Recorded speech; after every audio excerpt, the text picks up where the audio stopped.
Hi guys, welcome back. आज हम start करेंगे SHRM का पार्ट 2 वीडियो। इसमें हम कुछ टॉपिक्स कवर करेंगे which will be HR planning, HR demand forecasting. इनके कुछ टॉपिक्स हम कवर करेंगे, देखते हैं कितने कर लेते हैं इस एक वीडियो में। तो स्टार्ट करते हैं HR प्लानिंग से। सो HR प्लानिंग इंश्योर करता है कि right number of people, right type of people and right time of at the right time available रहें। और इसका मेन ऑब्जेक्टिव है to prevent over staffing, under staffing, मतलब लोग ज़्यादा भी ना रहें और लोग कम भी ना रहें। इंश्योर एम्प्लॉय की अवेलेबिलिटी हो। अगर कहीं पे कोई चला जा रहा है, कोई रिज़ाइन कर रहा है, कोई छुट्टी पे है, तो दूसरे उनके बैकअप के लिए अवेलेबल रहे employees. Provide direction to all the HR activities. जो भी HR एक्टिविटीज़ चल रही है उसको डायरेक्शन, अभी ये हो गया, अब इसके बाद क्या करना है, तो HR प्लानिंग में सब कुछ रहेगा। These all things comes under HR planning. इसमें एक और टॉपिक है gap analysis, gap between HR supply and forecasted HR demand. मतलब जो भी HR हमने फोरकास्टिंग की थी कि इस प्रोजेक्ट के लिए हमको नंबर ऑफ़ पीपल इतने चाहिए, 10 नंबर ऑफ़ पीपल चाहिए, अब HR सप्लाई कितनी है, उसके बीच में जो भी गैप है, अगर सप्लाई सपोज 8 की है तो जो गैप होगा 2 एम्प्लॉयज़ का गैप, उसको बोलते हैं हम गैप एनालिसिस। अच्छा, यहाँ पे एक बहुत ही इंपॉर्टेंट पॉइंट आता है, gap analysis is not HR demand forecasting technique. ये HR डिमांड को फोरकास्टिंग टेक्निक नहीं है, it is post forecasting diagnostic tool use during HR planning. मतलब HR सब कुछ हो गया, उसके बाद पोस्ट फोरकास्टिंग, जब फोरकास्टिंग हो जाती है तो वो फोरकास्टिंग को डायग्नोस करने के लिए हम जो यूज़ करते हैं that is gap analysis. Second point is HR demand forecasting technique, process of estimating the future HR needs in terms of number, type and quality of the employ.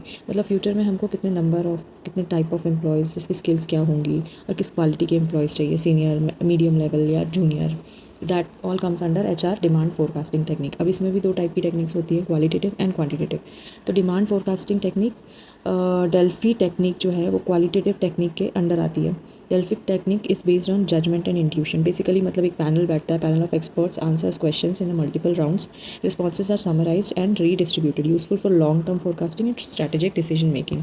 तो ये कोई बहुत टफ चीज़ नहीं है, एक पैनल बैठता है एक्सपर्ट्स का जो कुछ क्वेश्चंस, मल्टीपल चॉइस क्वेश्चंस को आंसर करते हैं और उनके आंसर्स को समराइज़ किया जाता है।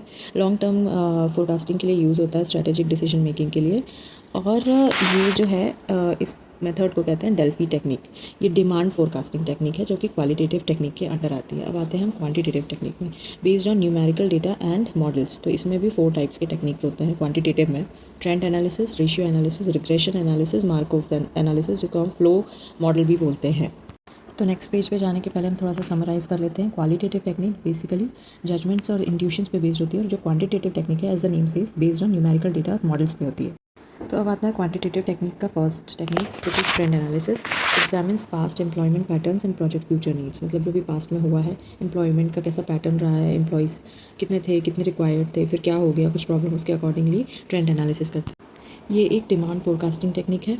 इसके बाद है second, ratio analysis, which is also demand forecasting technique, uses historical data ratios, example employ per unit of output to forecast future demands. मतलब रेशियो, बेसिकली रेशियो यूज़ करता है कि इतना आउटपुट आया, कितने एम्प्लॉयज़ ने दिया, कितने नंबर ऑफ एम्प्लॉयज़ ने दिया है, उसका एक रेशियो कैलकुलेट करके फ्यूचर के डिमांड को फोरकास्ट करता है। ये डिमांड फोरकास्टिंग टेक्निक है।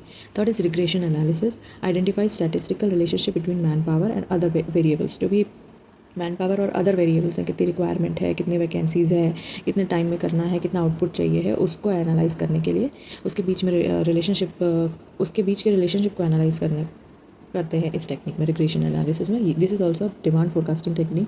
बेसिकली इसमें मीनिंग तो ज़्यादा नहीं आता है, क्वेश्चंस पूछता है कि ये डिमांड फोरकास्टिंग टेक्निक है कि क्या है। तो this is the demand forecasting technique. Fourth is Markov's analysis, which is also called flow model, जो मैंने पहले ही बताया था। This comes under quantitative technique, helps HR predicts how employees move through different stages.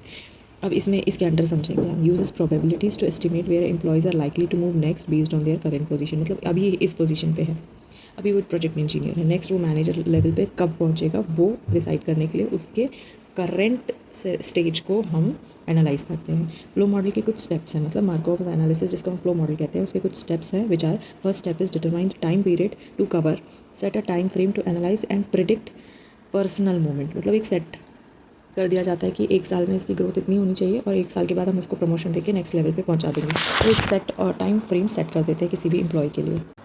फिर एम्प्लॉयज़ को एक establish employees category, तो एम्प्लॉयज़ की कैटेगरी को इस्टेब्लिश किया जाता है कि ये इनिशियल लेवल का है, ये जूनियर लेवल का है, ये मिडिल लेवल का है, ये higher middle upper middle level का है। Third is estimate transition probabilities की, इसकी प्रोबेबिलिटी ज़्यादा है, उसकी प्रोबेबिलिटी कम है। Count fourth is count annual movement between each state, अब किस स्टेट से किस स्टेट में एक साल में वो एम्प्लॉय मूव कर रहा है या नहीं कर रहा है, उसको काउंट करते हैं। तो these all things comes under Markov's flow analysis. Third is selection process, third point है हमारा, मतलब थर्ड टॉपिक है, this is a fresh topic, selection process. Selection process क्या है? HR selection is concern with applying appropriate technique to select a candidate. Selection process में कुछ techniques होती हैं जिसको अप्लाई करके एक अच्छा कैंडिडेट हम सिलेक्ट करते हैं। तो follow the systematic sequence as follows, कुछ सीक्वेंस है 7 टाइप्स के, उसको फॉलो करके हम एक अच्छा कैंडिडेट सेलेक्ट करते हैं। सो फर्स्ट है एप्लीकेशन रिव्यू, तो जितनी भी एप्लीकेशन आई है उनको प्रॉपरली रिव्यू करना। Second is initial interview screening, तो जो भी एप्लीकेशंस ठीक लग रहा है, जैसे कि 50 एप्लीकेशन सबमिट हुए हैं, उसमें से आपको 20 अच्छा लग रहा है तो उसको पहले इनिशियल इंटरव्यू में स्क्रीनिंग करते हैं। थर्ड इज़ एम्प्लॉयमेंट टेस्ट लेते हैं, कोई भी रिटन टेस्ट या साइकोमेट्री या कुछ भी टेस्ट, मतलब उस अगर जैसे कोर जावा का सिलेक्ट प्रोफाइल निकला हुआ है, वैकेंसी है, तो उसके अकॉर्डिंगली कुछ इंटरव्यूज़ क्वेश्चन ऐसे होने चाहिए जिसमें एम्प्लॉयमेंट टेस्ट आप उसका चेक कर सकें। फोर्थ इज़ फाइनल इंटरव्यू होता है। फिफ्थ इज़ चेकिंग रेफरेंसेस की, वो उस रेफरेंस जो भी कैंडिडेट देता है कि मैं इसके अंडर काम करता था, इसका कलीग था, तो उससे हम चेक करते हैं कि ये ठीक है, रेगुलरली आ रहा है, या फिर ज़्यादा इसकी छुट्टियाँ तो नहीं रहती, कोई बहानेबाजी तो नहीं रहती, कुछ इसने फ्रॉड तो नहीं किया है। सिक्स इज़ उसका मेडिकल चेकअप कर पाते हैं। Seventh is hiring decision, final hiring decision होता है कि इसको लेना है या नहीं लेना। So next topic is induction. तो इंडक्शंस में इंडक्शन और ओरिएंटेशन, तो टाइप्स ऑफ ओरिएंटेशन में कुछ टाइप्स ऑफ ओरिएंटेशंस हैं, which first orientation is investiture orientation is a type of socializing approach used in onboarding or orientation where organization recognizes values and affirms the personal characters and traits of a new employee, seeks to reinforce and invest in existing qualities. This approach is common in organizations that embrace diversity, promotes individual strength and encourages authentic contribution. जो generally companies करती हैं कि जैसा एक employ है, जैसा वो है उसको वैसा ही एक्सेप्ट करना, जैसे उसकी क्वालिटीज़ या उसमें ट्रेड्स है या जो भी उसकी कैरेक्टरिस्टिक्स है उसमें इन्वेस्ट करना, ना कि उसको चेंज कर देना सब कुछ को।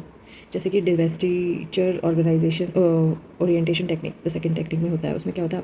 Opposite to investiture, strip away old behaviour values and reshape the individual to fit in the company, common in military और स्ट्रिक्ट कॉर्पोरेट कल्चर। तो इसमें क्या करते हैं, जो भी एम्प्लॉय है उसको हायर कर लेते हैं, जो बंदा है उसको हायर कर लेते हैं, और उसमें जो ट्रेड्स है उसका स्ट्रिप अवे करके उसमें उसको न्यू रीमोल्ड करते हैं, और उसमें उसको अकॉर्डिंगली ऐसा मोल्ड करते हैं कि वो फिट इन द कंपनी, उसको ऐसा बनाते हैं। ये जनरली ये टेक्निक मिलिट्री या स्ट्रिक्ट कॉर्पोरेट कल्चर में यूज़ होती है।